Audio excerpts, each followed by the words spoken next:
Oxirgi paytlarda Instagramda ko'p ovqat yeyish trendga chiqib ketdi. Ko'p ovqat yesang $100, $200 beraman deb. Siz bunga qanday qaraysiz? Men bunga juda ham yomon qarayman. Sabab shuki, bu birinchidan bizani millatni uyaltirish, ya'ni och-ovqatga qarashdi. Ikkinchisi bu va odamning organizmiga o'ta zararli. Mayli $500 yutib oldi, keyinchi doriga ishlatadimi uni? U ovqat yegandan keyin, ko'p ovqat oshqozonga tushgandan keyin uni reaksiyasini bilmaydi, hech kim qanaqa bo'lishini.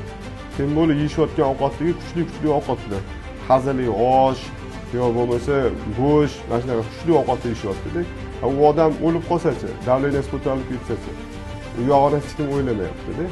Sabablarini qilishyaptiki, shunaqa minus sabablar bular. Odamning organizmiga shu darajada zarar, insonlar $500 yutib olish uchun butun sog'lig'idan ayrilib qolishini o'ylamasdan shu ish qilyapti-da.